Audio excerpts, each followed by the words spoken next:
Welcome to the first edition of our Griot Chief webinar series, Stories of African Power and Triumph. Today is February 13th, and it's a very special day because today we will be featuring empowering and impactful stories from the Upper West region of Ghana. The Upper West region of Ghana. My name is Kim Poole. I'm with the Teaching Artists Institute, and we understand that culture is the new currency. And today we'll be featuring three incredible, we're talking about folks that are doing it from the arts community like Ras Bandingo to the political sphere and social development sphere like Bernard Mornah, and then professors that are using stories to shape narrative out of the Sankana region of the Upper West. And we're going to hear their story. We're going to hear from them.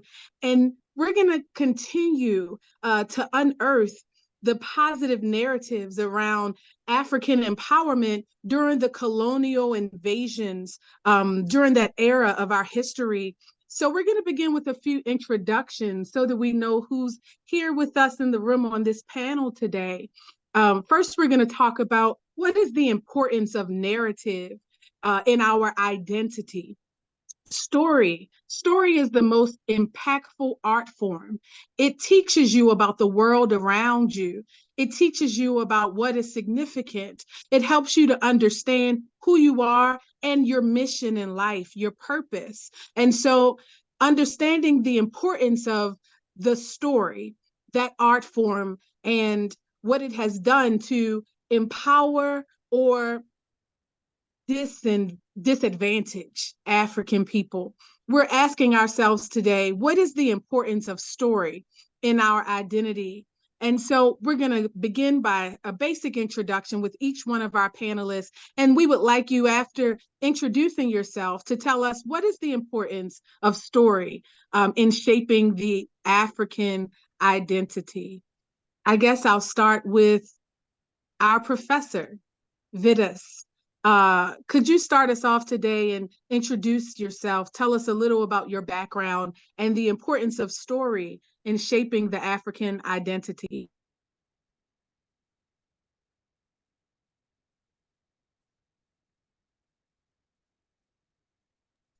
Oh, Professor, it looks like you've muted yourself. Please unmute so that we can all hear you. Yeah, all right. I think you can hear me now. All right. My name is Vitus Nanbigne, and I come from Sankana in the Upper West region, and I teach at the University of Cape Coast. So I am both a journalist and a filmmaker. And in both journalism and filmmaking, we work with stories. You know, the fodder for our profession is storytelling. And so stories shape people's identities because it allows us to have a memory of our history, which we can pass on to generations after generations for them to understand their roots and be able to appreciate who they really are. And so the stories about Sankana are particularly important for me to know myself, because I need to know where I came from in order to understand who I am. And this we must pass on to other people in the community for them to also appreciate same. So yes, stories are absolutely important and we need to tell them. That's beautiful. Thank you, Professor. We're going to unpack some of the things you've mentioned today about your hometown in Sankana. We really want to know where that is on the map. I mean, what is that place? When I hear about Ghana, we hear about Accra. We know that's the capital, but where's Upper West? We're going to talk a little more about that. But next up, I want to introduce Bernard Mornah. Bernard, can you tell us more about who you are and the significance in story in shaping our identity? Well, my name has already been mentioned, so I don't need to mention my name again. I also come from Sankana in the Upper West region. specifically the Nadoli Kaleu district. I live both in Accra and in Sankana. When in Sankana, I am a farmer, I am a chief, and I'm a sportsman. When in Accra, I'm a political activist, a politician, and hopefully will be the next president of the Republic of Ghana after the 2024 elections. The place of story in human life is that it leads to your identity, it informs you of your past, it guides you into the future, and above all, it ensures that you are able to navigate within enemy territory and or friendly territories. The story of the people of Sankana will tell you that there are certain places in the world that you need not go and mention that you come from Sankana. Otherwise, you'll be decapitated because their forebears were defeated in the Battle of 1896. So if you don't understand the power of a story, and if you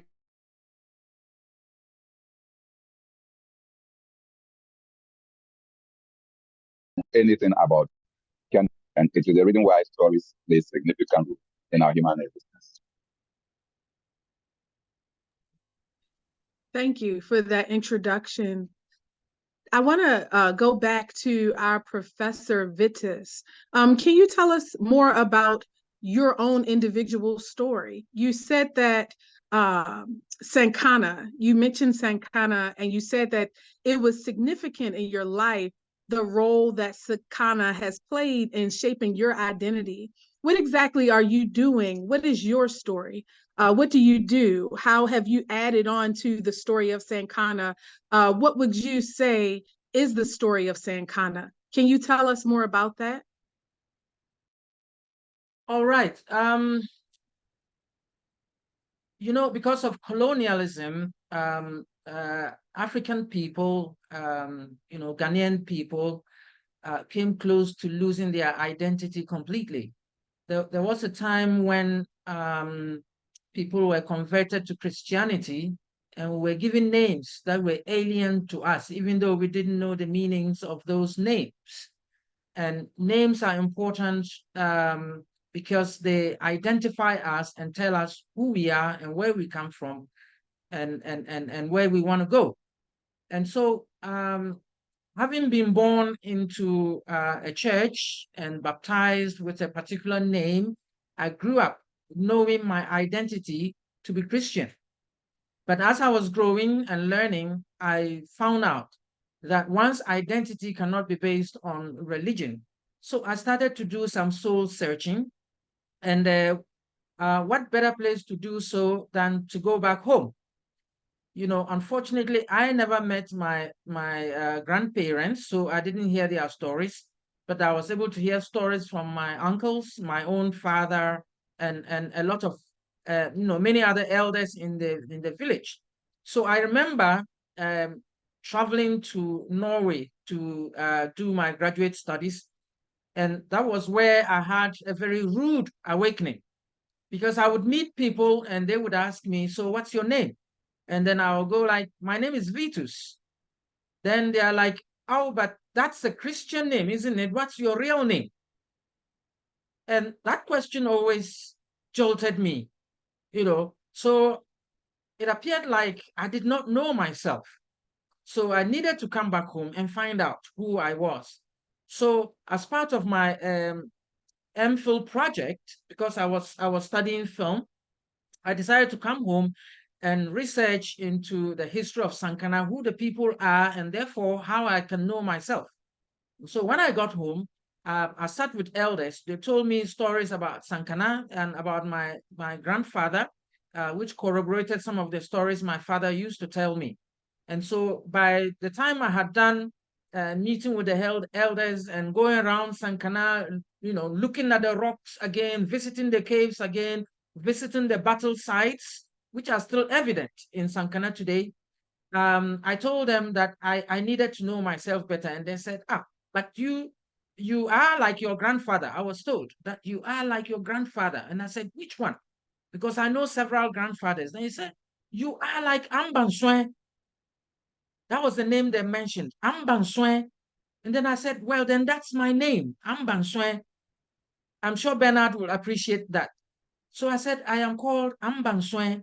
And, you know, the stories that I was told about Ambanswe was that he was one of those warriors who fought fiercely against these slave raiders. He was one of those who used trickery and guile, you know, to trick and deceive the slave raiders in various places, you know. So I thought, wow, that must be me, you know.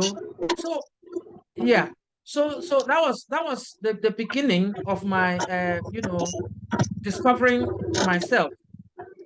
And then one of my uncles says, yeah, but you also look like one of your uncles who was called Kwewo, you know. Then I said, Kwewo, this name, it rings a bell, but I wasn't very sure. So I said, well, then my other name is Kunkwewo. So I had my names, Ambanswe, Kunkwewo. So those were my names. Those became my identities. But unfortunately, I have had trouble trying to use them because wherever I go, people say, no, we just prefer Vitus because it's so easy and so simple to pronounce. But at least I found out my history, I found out my identity, and I can appreciate it now. So in many places, when I'm in public and they ask for introductions, I do not immediately say my name is Vitus. I say my name is Ambanswe Kumpewo Nanbigne. That's what I do. Yeah. So that's my story. That's incredible. Name is so essential. When I think about the diaspora and I think about the Ma'afa or our removal from Africa, whether it be Badagry in Nigeria or Ouida in Benin or in Ghana, in Elmina, slave dungeons, so many ports that took us from our home. When I think about what we lost most, it was our language and our name. Can you tell us a little about the language that your name is spoken in? It sounds a little different. I know that in Ghana, we assume that everybody speaks Twi. And if you're a little more fancy and you get down to the Cape Coast, you may believe that everybody is Fanti. Or if maybe you land in Accra and you stay long enough to know the people, then you'll hear about the Ga and their language. But can you tell us about the language of your name and your home of Sankana? Yeah. So you have made a very, very important observation and revelation. Actually, many people who don't know Ghana very well think everybody in Ghana is Ashanti and that the Ashanti Hine is the king of Ghana. Well, he is not. He is just the overlord of the Ashantis. That's it. You know, the Wala have their king. The Sankana people, we have our paramount chief, who is the overlord of the area, and we have so many, and we don't owe any allegiance to any southern chiefs or kings. So my people are the Dagaba. We come from a land that we call Dagao, and we speak Dagari, and you can find us in the upper west region of Ghana, which is in the northwestern corner of Ghana. You know, that's where you find us. We speak a language that is part of a group of languages called the Mabia languages. The Mabia languages. You know, so you find the Gari, you find the Dagbamba, you will find the Frafra, you will find the Moshi, no, sorry, the Mamprushi, you find the Mamprushi. So together we are called the Mabia group of people because we descend from the same great grandfather. Okay, so that's me. So I'm a Dagao, and I speak Dagari, and my people are the Dagaba. In some of your readings, you come across a word that is Dagati. That word Dagati is a misnomer. It doesn't exist in our Dagari lexicon. Okay, so we are Dagaba, and as a single person, I'm a Dagao, and I come from the land of Dagao, and I speak Dagari. So let's get that quite clear. You speak Dagari. I'm practicing. Yes. Thank you. so much. I'm going to learn how to say your name. I want to go to one of your brother regions. I think today we also have Ras Bandingu. I know that Sankana was a major center, and I want to talk about why. But since we have one of your brother nations here with us, Ras Bandingu, can you come on and introduce yourself and tell us the importance of your region of the Upper West and the story of that region that has made you who you are? I'm gonna spotlight your video and also unmute you so that you can speak.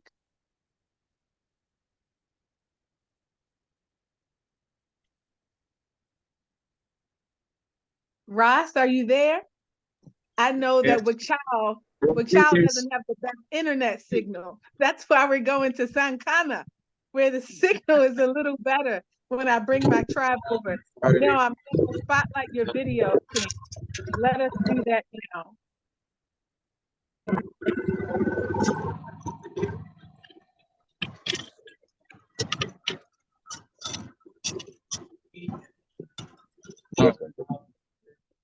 Hello, Ras is unable to come in. Will I be permitted to make a submission?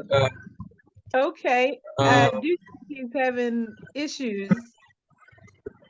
So perhaps, Raj, you hold that thought. You figure yourself out. Currently where I am, I have not very excited. I can do the audio part, but they've sent us, and we are on our way going back to Wichao. So they sent us to a nearby village in Wichao. That's Kendall. So currently we are on our way from Kendall going to Wichao, and I have a bad connection, so, but I can do the audio. I will think that that is a very bad thing to do, and Yeah. I'm not excited. We have been part of the planning of this meeting, and so all of us have sacrificed to be here. For you to get other engagements away from this, it's not good comradeship. And when I become the president of Ghana, I will not tolerate such excuses. We had a funeral at Wichao, so yes, funerals are I'm sure you have come across the statement that let the dead bury the dead. I'm not sure that when you went, you resurrected the person. We are so glad that we have our brother here with us. Ibrima, we are with you in spirit, and we understand the significant role you play as the grandson of the chief of Wichao. And what I will say is that your energy and spirit being here today, we know that you're with us. So we'll circle back around, and we'll be sure to add you into the edited version of this video when we share it with the public. And so let us know if there's any way that we can support you as you go through that very sacred process to honor your ancestors as they transition. But Wichao for sure is a powerful element of the Upper West region, and story is significant to that region as well. And so we'll include that. Meanwhile, we're going to go to, I think he said when he's the president. Okay. The president from Upper West. Well, I guess we'll see about that. Maybe you can tell us the significance of story and its development in Sankana in your life. What in Sankana has informed your life's work? Why would you want to be the president of all of Ghana? What about your life in Sankana as you grew into the man that you are today would teach you, would inform you, would shape your life's work that would prepare you to be the president of an entire country over many chiefs and many rulers and kings and hennes, etc. Can you tell us more about that, Bernard? Thank you very much, moderator. And then first and foremost, let me indicate that just like Professor Nanbigne Kompewo, I was born as Anbataayela, or named Anbataayela. I'm fortunate for my parents. They also decided that they will become Christians. And so they went to the church for the church to baptize me. And when they gave my name as Anbataayela, the church declined that Anbataayela could not be used as a Christian name. And therefore, they had to scout for a Christian name. And in scouting for a Christian name, they settled for Bernard, whatever that meant to them. So they chose Bernard. Growing up, when I used to walk from Sankana to school in Kaleo, which is about 9-10 kilometers into school, and the same distance back to Sankana, in my tattered clothes, I chose at that early age that I wanted to be called Anbataayela, with my surname as Mornah. My headmaster then would not agree because he was a convert for the Catholic Church. And he said I could only add Anbataayela, but I cannot take away the Bernard. Now, what I noticed instantly then was that if my name Anbataayela is not qualified to be a Christian name, then it means Christianity is not for me. And so from the altar boy and the church leader that I was at my young age, I began to identify myself that Christianity is not for those of us who did not have names that were sexy or romantic in character. And so that is how come you see that when you come to Sankana, Vitus will tell you that I prefer to hold my calabash and sit under my tree and recount to my ancestors the gods that they believed in, which gods protected them from slave invaders. And so I don't go to church any longer. If I'm going to church, I'm only to accompany somebody for an event. I don't exclude myself from activities. In similar vein, I noticed that within the same Sankana, if you wanted to become a Mohammedan or a Muslim, they will tell you that you need to have a Muslim name to which it must be of Arabic connotation. So I keep insisting that what it means is that Islam and Christianity are not meant for us because we must take those names in order to belong. I am Anbataayela. And so you see that of recent, even if Bernard is added, I still want the name Anbataayela to accompany it. That is what the story could tell us. Now, when I moved, for the first time that I encountered the story of slavery properly at the University of Cape Coast, where Vitus is a professor, my sociology professor in teaching us now told us about how slave money was used to establish Barclays Bank. And I used to fancy Barclays Bank so much because they had all the gadgets that you needed. You had a Visa card. Ghana Commercial Bank, for instance, did not have all those things. So when I was told that we had Barclays Bank, which is established by Alexander Barclays and David Barclays, and that it was slave money, the profit from slavery, blood money, I quickly went to the bank and said I wanted to close my account. The bank manager will not understand why I would come and close the account. And so the form they give you, they insisted that I have to put my reason. So I said that I cannot contribute to furthering slavery because of what slavery has done to our brothers and sisters and our forefathers. And then the bank manager said, I have to delete what I wrote. I said, sorry, I did not want to write anything. You insisted you wanted to know the reason. And that is the reason. So I cannot delete it. And I left it. And I stopped and ceased from doing anything with Barclays Bank. Now, coming to the major aspect of storytelling, we're told the story of hunting and gathering, how our forebears lived. We're also told the story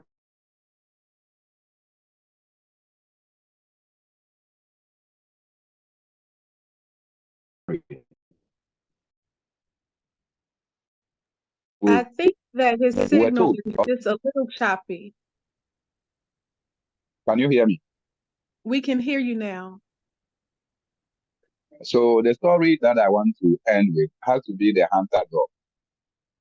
Anytime you went hunting with a dog, the dog is the animal, or the dog becomes your weapon. It goes in search, it noses and takes the smell of the prey and will start chasing. Maybe it's a rabbit, it's an antelope, it's anything. The dog will go hunting. The dog is able to bring down the animal. Then the hunter goes to slaughter the animal and carries the carcass home. The meat is cooked, or that is if it's cooked at home, or is shared, and the dog has no share. At the end of it, the bones are given to the dog. And yet the dog was the major factor for which that animal came to the house. Similarly, for us in Africa, we have contributed a lot as the hunter dog for the advancement of Europe and America. And yet, what we get in return is the bone that is given to the hunter dog. End of my story. So I want to go back to the professor, because you guys are saying things that are really helping us see the story and the narrative that young people in Sankana are learning about themselves, which is a part of the reason that you've become who you are today. I want to say it. I really want to say your African name, Professor. And until I'm able to pronounce it perfectly, I'm going to just call you Professor. Is that okay? Anbataayela. Yeah. Anbataayela. Yes. Anbataayela. Yes. Yeah. My brothers and sisters well. in the diaspora, you listen well. Anbataayela. You got to sing a little bit. You got to sing to make sure you yes. sing it correctly. Yes. You told us that your grandfather, that's where you took your name from, that he helped to defeat, invaders during the slave raids. Can you tell us more? Today, we really want to tell a new narrative of Ghana. We want to talk about the heroic heroes and sheroes from the Upper West region, because we know the importance of story. And when you tell us who you are today and how the stories in Sankana have helped you become who you are, we know that other people can hear your story in Sankana, and that can help them become who they are. And the story that we believe in the diaspora is that we lost. We lost the battle. That is why we live outside of Africa. That is why we are here, because we are the physical embodiment and representation of defeat. But we have built a culture within a culture. And we're changing the narrative. Every generation we get better, because what we're telling ourselves is that we survived. And that is now a part of the story too. But what we've also realized is that we didn't get the whole narrative from your side, that there are missing pieces to the concept that we lost the battle. And that's why we're here. Everybody didn't lose on every front. And so that's why when we hear the story of Sankana, we're so excited that you're still alive. You said when you went back to the village looking for yourself, your grandfather was gone. And he wasn't there to tell you the story for himself, but you took his name and you embody his spirit and you carried that message on. Can you tell us more about your grandfather, and who are some of the mamas and babas that are still around to tell that story? Who told you that story when you went back to Sankana to find yourself and your history? Yes. So it's so sad and so unfortunate, the history of slave raiding and slave trading in Africa. Why do I say so? I say so because the major participants of this activity were our own African brothers who were carrying out these activities. You know, there were no British or French slave raiders. And the stories and the histories are very clear on that. Okay, but these were perpetrated because of the mercantilist initiatives by Europeans and by the Arab Islamic invaders. Okay, so we talk a lot about the transatlantic slave trade, but let's not forget the trans-Saharan slave trade that took our brothers and sisters, our ancestors to the Middle East. Okay, so that's also there. But these wars and battles that we are talking about were always fought between Africans themselves. Okay, and that's the very, very unfortunate part of the narrative. However, not everybody was conquered or was a lame duck that was just captured and taken away. There have been various forms of resistance all across especially the northern part of Ghana and into the Upper Volta, now Burkina Faso. There are stories of resistance, stories of strategic wars and battles that were fought against slave raiders. And in many occasions, the raiders were defeated. And Sankana is just one of those beautiful stories of resistance, of fighting, of resilience, and of victory. Okay? The evidence of the wars and the victories are still there in plain sight in Sankana. They are there. Okay? So now we fought various wars. You know, we cannot say how many battles we have fought, but there were many. We have fought against the Zambarama. We have fought against Babatu, who was also a leader of part of the Zambarama marauding armies. We have fought against Samori Ture and his son Saranchi Mori, who the Dagabas usually refer to as Sarantiene. Okay, we fought them, and usually we beat them. And why do we beat them? The Dagabas formed an alliance between 1886 to 1896-97. They usually formed certain alliances to defend themselves. And often they would choose Sankana as the battleground because the topography of Sankana was suited for guerrilla warfare. So we had the caves and we had this rocky terrain that was not suitable for horse riders. And these invaders were usually on horseback.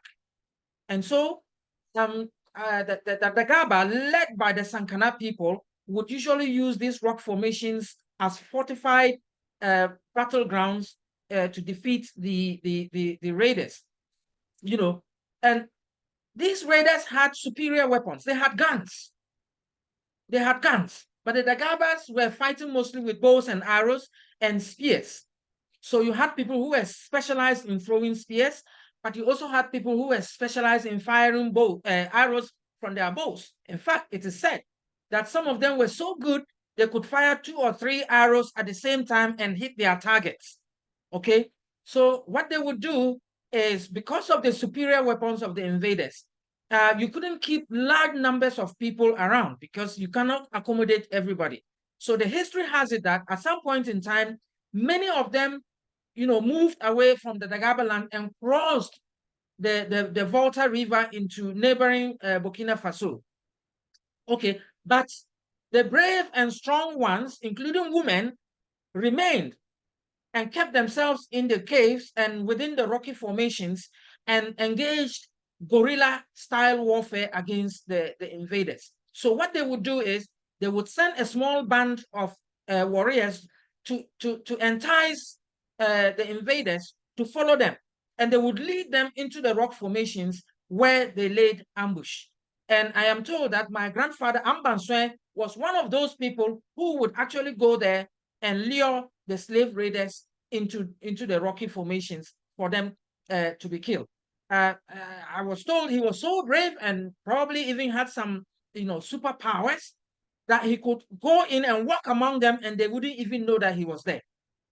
And my father told him that one of the things he did was he would intentionally catch a few people and take to the Zabarama people and sell them as slaves and collect the guns as payments and other weapons, you know, and bring them back. Then he would go later and rescue the people he had sold into slavery. So this was part of the strategy of resistance and fighting.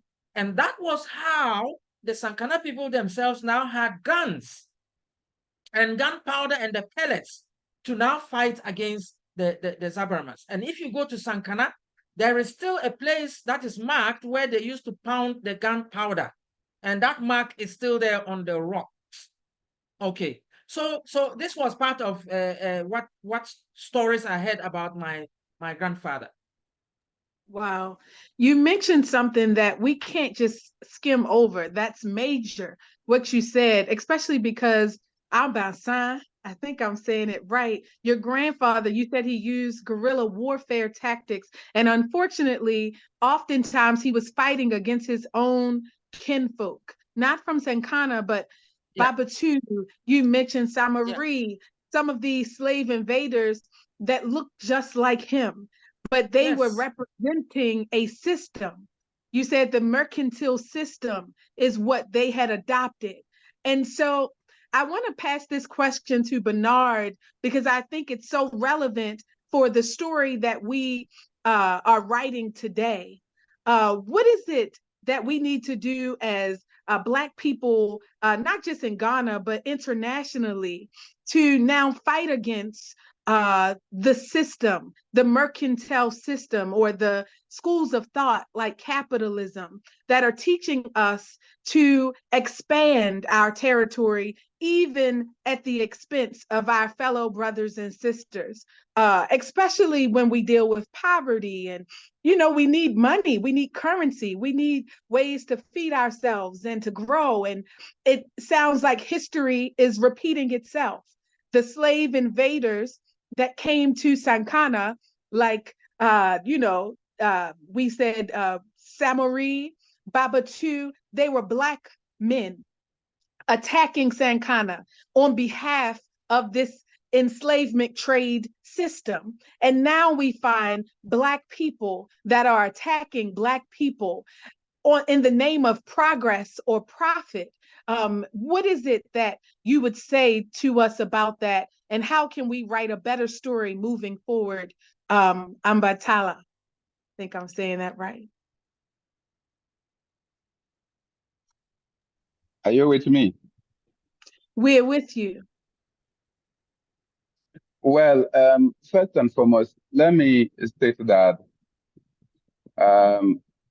this is a very long thing that we must appreciate. First, starting from the richest man that ever graced surface Earth, that Mansa Musa, up to date, his wealth is still the biggest that nobody is able to get to the kind of wealth Mansa Musa had.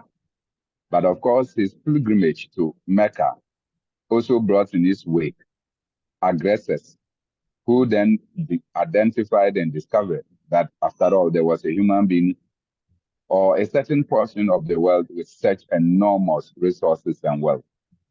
And you are told the story of how Mansa Musa's trek to Mecca actually collapsed the economy of Egypt and all that. After that, people started to look for resources. In the course of looking for the resources, they just didn't come for the gold, the diamonds, and other extractives.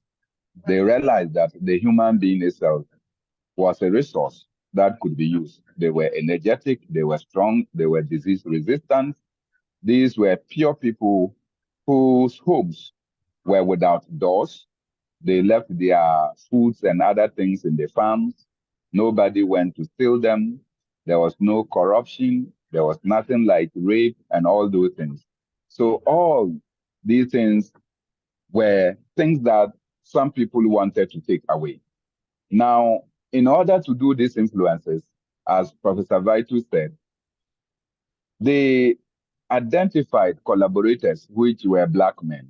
But the Black men simply will come and overpower a colleague Black person and take you through the street. So I insist that when you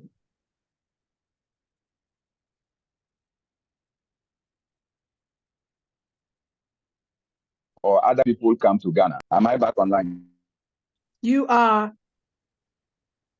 So when you come to Ghana, I see that most of the tourist things that you do about slavery and people get a lot of weeping, they cry a lot, is that you go to the capital. Then you move to Asimfosu, where they usually had their last bath before they were taken to the port cities where they were shipped. Those were just the last points of the struggle for enslavement. In fact, at that point, they were captives and they were only destined to either survive at their destination or be thrown in chains into the water.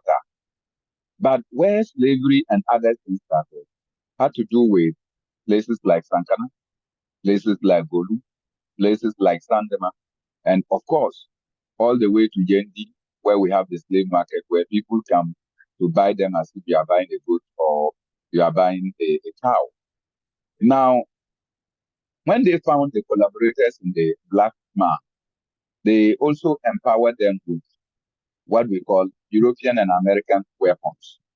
Our people used spear, they used bow and arrow, and they used shield. They did not have guns at the time. They did not have bombs at the time. And so when you saw that these other people like Samori and Babatu were having weapons, it means that these weapons were given to them to come where they face resistance so that they can defeat the people. And that, for me, is that they managed to seduce, hypnotize a certain group of ours, influence them with monetary and other gifts. But it was not monetary gifts, because some of the things that some of our chiefs accepted was, for instance, to accept a metal bed, to accept an alcoholic drink, and then they gave their own for slavery. And this affected our people so much. But we are proud in Sankana that whilst the people came to fight, Samori and his team got to Sankana. Because, and this must be said, the Wala wanted to team up with Samori so that they defeat the Dagaba in Sankana.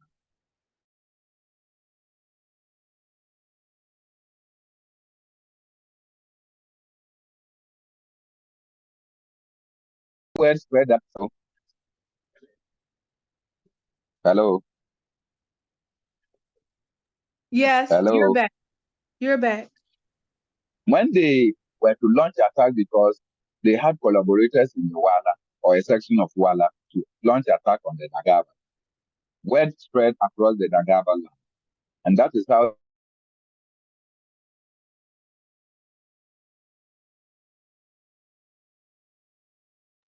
Ghana became the right. Sorry, I'm using my phone at this time and I'm getting a lot of interruptions.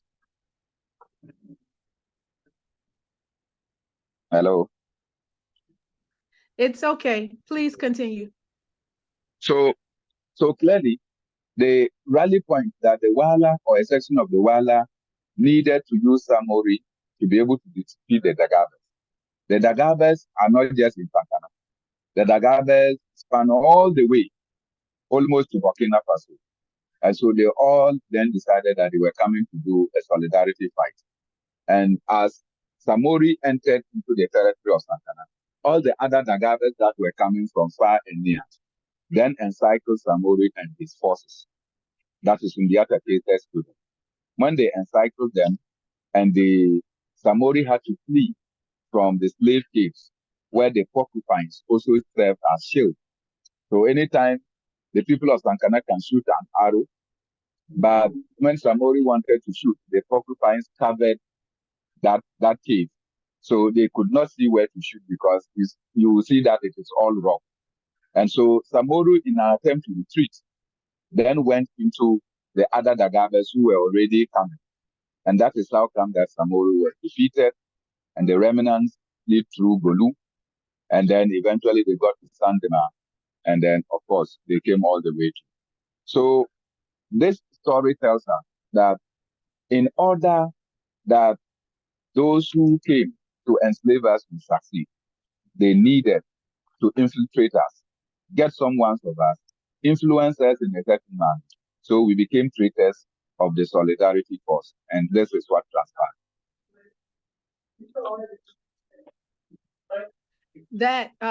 That's so significant. In order to enslave us, they have to first infiltrate us. that, wow, we just need to figure out why that's still relevant, so relevant today, as we develop a Pan-African community, Africa for Africans at home and abroad. I guess we're coming down to the end of our time. I want to thank you all so much for telling us a little about the story of Sankana, your hometown in the upper west of Ghana, and how it has shaped your life. I want to go back to the professor. Professor, if there's any story that you want to see written, because it's not just about history, right? In the US, we call this African History Month, Black History Month. It's our time to acknowledge our ancestors that have understood the importance of promoting and preserving our identity. And so this February is Black History Month. But this is not just an opportunity for us to talk about what has happened in the past, but also what story are we writing for the future, our abundant Black future. So I'm going to pass this last question to the professor, and then Bernard will allow you to sum and wrap up our story for today. What is the story of our abundant Black future look like? And how would you like to contribute to that?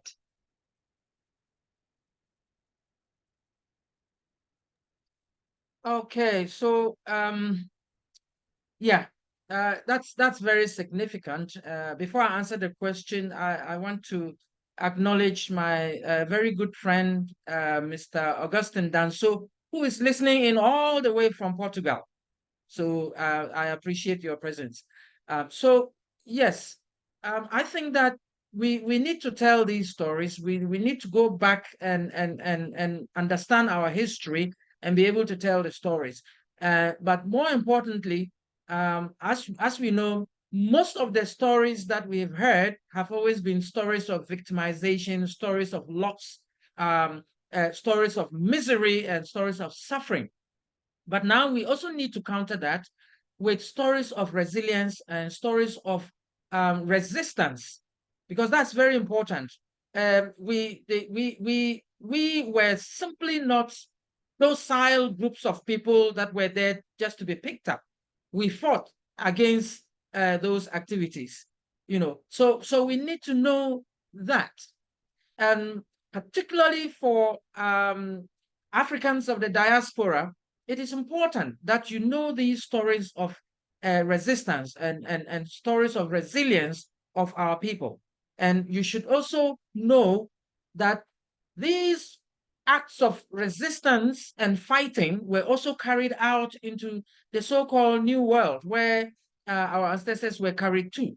We have stories about the Maroons, so the act of resistance by the Maroons was carried all the way from the mainland into the diaspora. We have the underground train system. These were strategies of resistance to enslavement. So yes, all those stories have antecedents all the way back to the origins of the slave trade, which is right here in Africa and in Ghana, for example. So we need to understand that we were never docile people, that we were against this kind of barbaric act, and we fought it. So that's good enough to know. Secondly, I think we also need to be able to tell the stories of whilst we remember, because we cannot forget, but whilst we remember, we also need to be able to tell the stories of compassion and forgiveness. Compassion and forgiveness. Because I have met people from the diaspora who come back and they feel embittered that their ancestors were sold out by our own people. And I can understand their bitterness, but we cannot carry on that bitterness forever. So we also need to let go, to forgive and to let go, because we are still one people. And so we have to come together, because as soon as we begin to fight each other like we did during the slave trade, that allows modern day colonialism or neo-colonialism and imperialism to take root within Africa and within our nations. If you look at global trade right now, they are still using the West and Europe. They are still using the same strategies that they used during the slave trade to divide Africans so they can continue to exploit. They come into our countries, they find a way to manipulate our political leaders to give away our resources, to virtually pawn away our resources to enrich other lands whilst we remain poor. And this was something Kwame Nkrumah warned us about in the early 1960s, where he talked about the paradox of Africa, where our resources go to enrich other nations whilst we remain poor. But this is with the connivance of our own political leaders. And I hope when Bernard becomes president, he can reverse all that.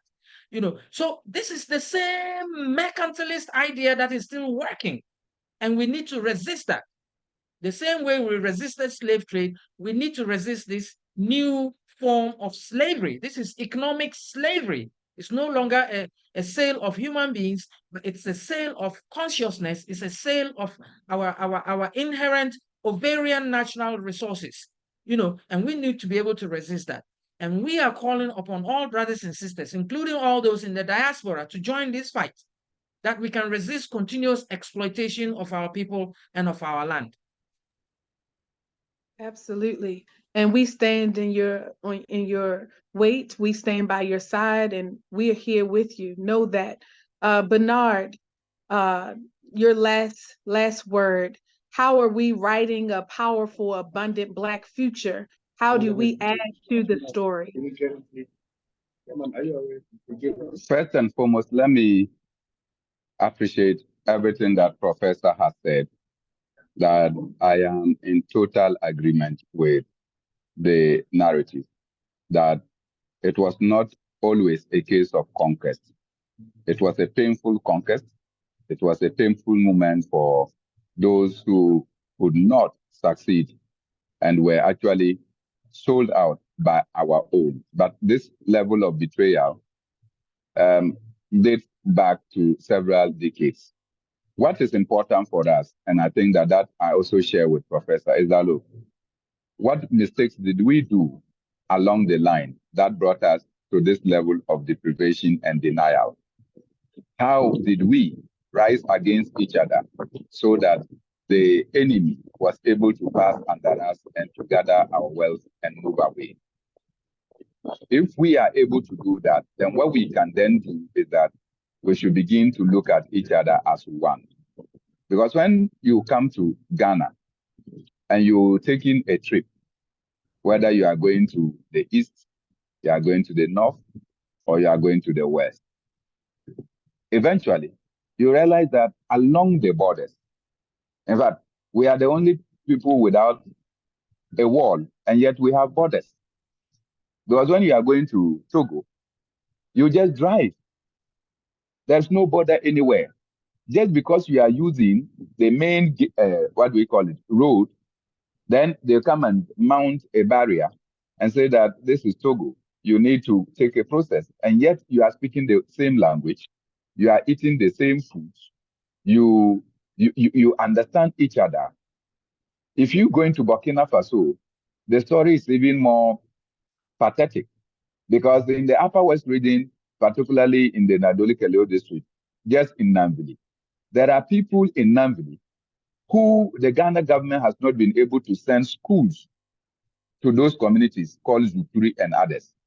They decide to get education just at the border, and they study in Burkina Faso. And yet they come to Ghana. They go to school in Burkina Faso, they walk back, and they are in Ghana. And you think that we are not the same? Artificial barriers created somewhere in Berlin in several years back is the reason for which brothers now see ourselves as belonging to different countries. And so these stories of the resistance of the people who succeeded should also remind us that the enemy could not have succeeded without somebody from amongst us. In Sankana language or in Dagari, Bama Yalenka Kadantinimba Were Nanga Konyepe. To wait, if the wall is not cracked, the scorpion will not find a place to hide and then to wreak havoc by thinking somebody. And so it is these cracks amongst us as Africans, African diaspora, and all that has enabled the enemy, so to speak, to be able to still control the wealth and the resources of our continent. And so I think it's important that as we speak about these stories, we should also be seeking to see how we'll be able to mend relationships. If you come to Ghana, for instance, and you see that the Asantehene and the Domahene are entangled over some issues that, in my opinion, are not necessarily leading to the advancement of the people. It is about the past and what role Asantes might have played and what role the Doma people might have played. How long can we continue to allow ourselves to be divided along these petty lines that were imposed on us by those who wanted to divide us, to continue to be the basis for which we will not see eye to eye with each other? So whether you are in the diaspora or you are in the homeland, let us realize that together we can build a solid Africa. Indeed.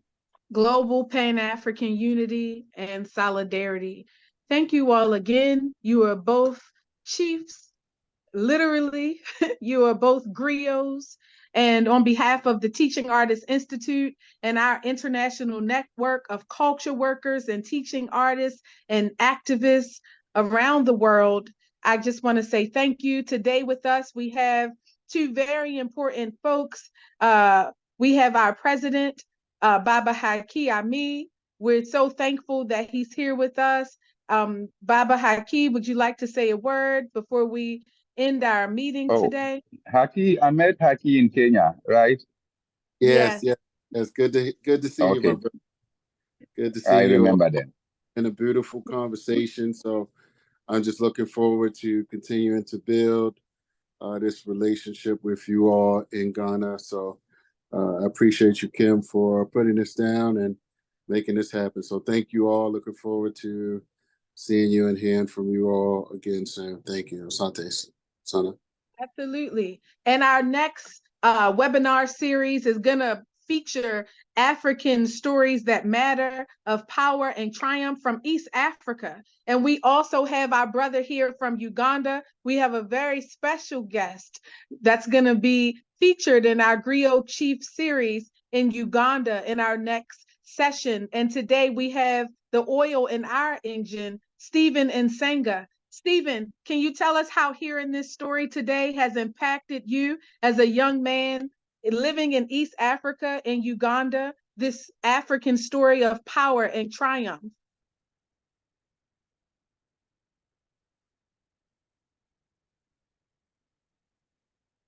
Stephen, are you with us?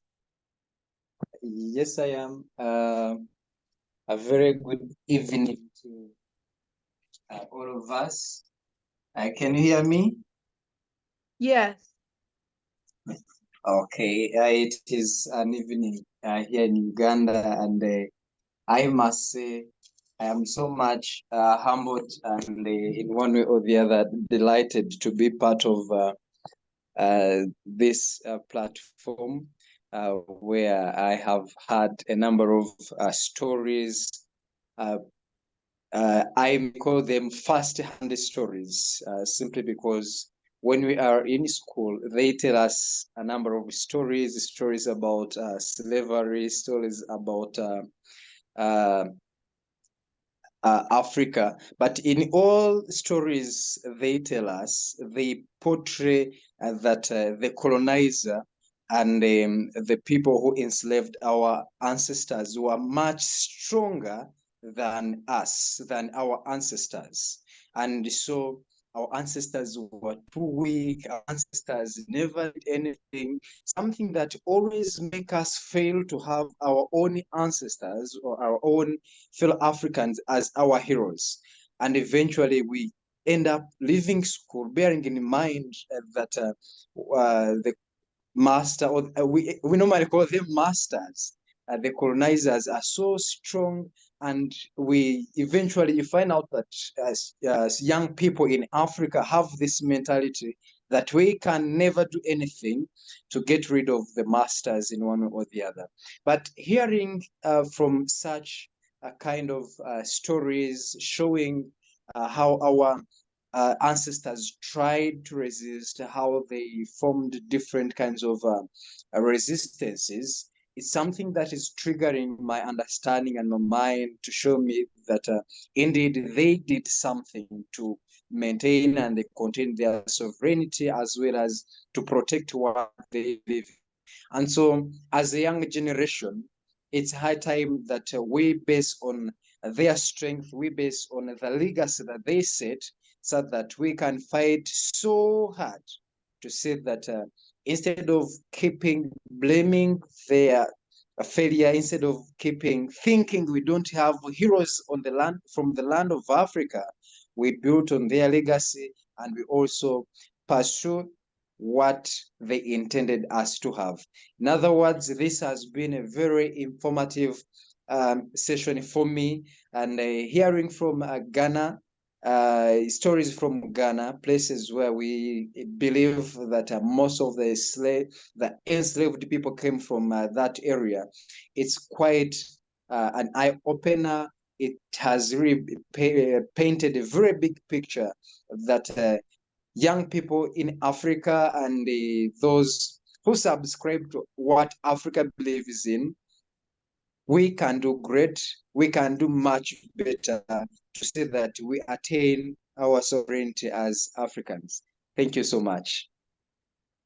Thank you, Stephen. That was incredible. Certainly we appreciate you coming in from East Africa. I know in Uganda, it's already after 8 o'clock in Ghana, and you're even 3 hours later than that. And so these are the kind of sacrifices that we have to make to tell our stories. We have to tell our own stories for ourselves, not just the ones of our yesterday, but write the future. We have to write the story for tomorrow. And this new partnership, both East and West Africa and the diaspora, all here together, even our brother from Portugal here on the line today, our Africans in Europe, Afropeans, that's what they call themselves. We thank you for participating in the first edition of our Griot Chief webinar series, and we'll continue to write this story. Thank you again, family. Peace and blessings. Culture is the new currency, and stories are powerful.